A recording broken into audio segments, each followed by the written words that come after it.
Effort in Brown County aimed at cracking down on welfare fraud, and it's yielding some big results. Fox 11's Robert Hornacek is on special assignment again, and he joins us now with more on how people are scamming the system. Robert, what'd you find out? Well, good morning, Rachel. We're talking about programs that are designed to help people buy groceries, go to the doctor, help pay for daycare.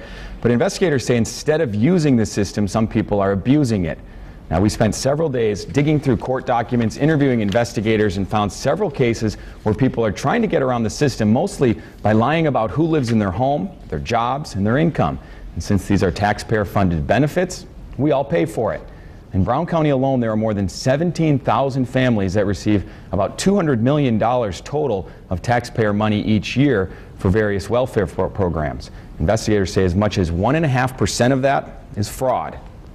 It hurts the taxpayers as well as the department as a whole, because we have resources that are spending time on families that maybe shouldn't be eligible, where we could be helping out other families that are truly in need quicker.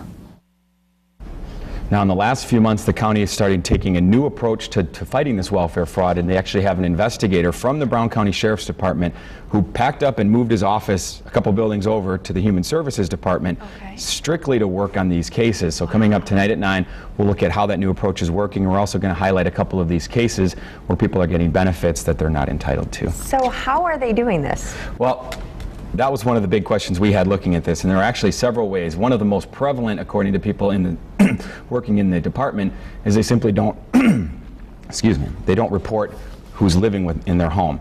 So there'll actually be somebody who claims that I just live with my kids, and there'll actually be another person living in the home who's got a job, who's bringing in income, but they're not reporting it, so they're able to get more benefits. Seems like it takes a lot of work and a lot of effort to do this. Yes, it definitely does. That was one of the most surprising things for me when I was looking into this, is simply the extent that some people go to get around the system. In fact, there was one woman who actually was getting benefits in Illinois, getting benefits in Wisconsin, and then she was taking the extra food stamps and selling them for cash. So she was kind of double dipping in 2 states, according to prosecutors.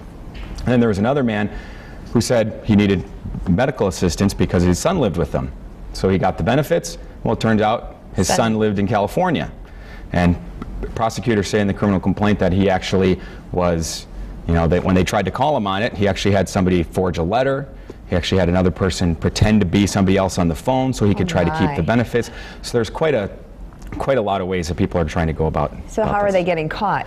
The biggest way they get caught, according to the people I spoke with, is by tips from the public. So if a neighbor, if a friend, if a family member notices somebody that's getting something and kind of working their way around the system, they call the county, let them in on it, and the investigators start to work. Also now, with this police investigator actually working right in the department where these benefits are handed out, they say that law enforcement perspective is really helping add to the cases. Yeah, and then to think how many people are getting away with it. Yeah. Wow. Well, Robert, thanks so much. So your report is tonight? Tonight on Fox 11 News at 9.